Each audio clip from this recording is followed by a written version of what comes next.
If you're one of those Palisade owners that run into an issue with the rear skid plate, if it's cracked, broken, chipped, it is possible to replace it on your own. Here are a few tips for this process.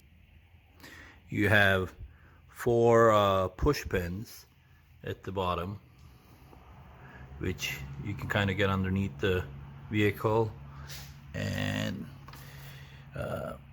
get those off. And on top you have these tabs, which you can like either piece by piece break it or just kind of slowly, pull it out.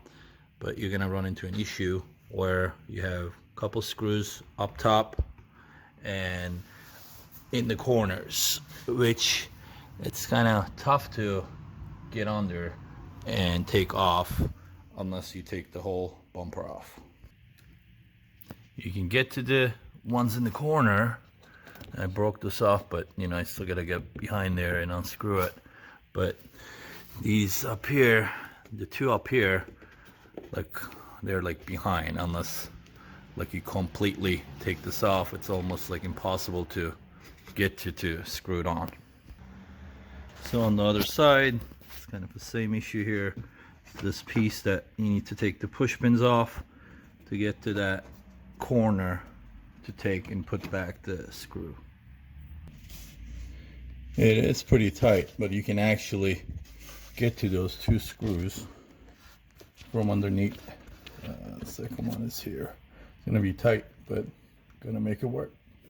So in order to put these 2 little tabs with the screw holes in here, this little black strip actually needs to come off.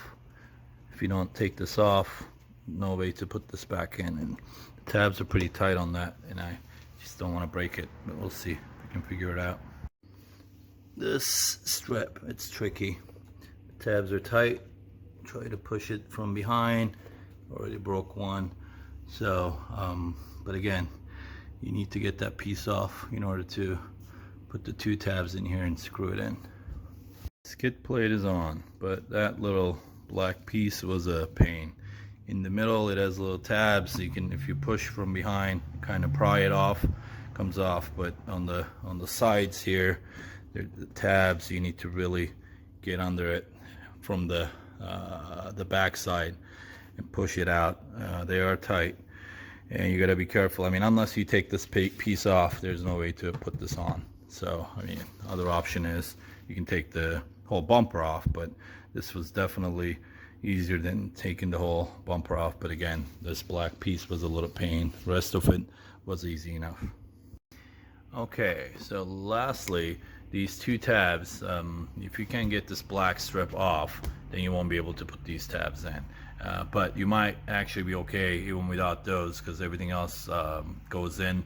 But ideally you do want to take the black strip off, get those 2 pieces in, screw it in, and put this black strip back on. Again, it is a little difficult to get that off. But anyway, I hope these these tips help some of you out there that's trying to do this on your own, rather than spending $400 or $500 at the body shop for them to put that in. But ideally, again, you gotta get the whole bumper off to do this, maybe with no issues of breaking clips, etc. Well, good luck to you guys.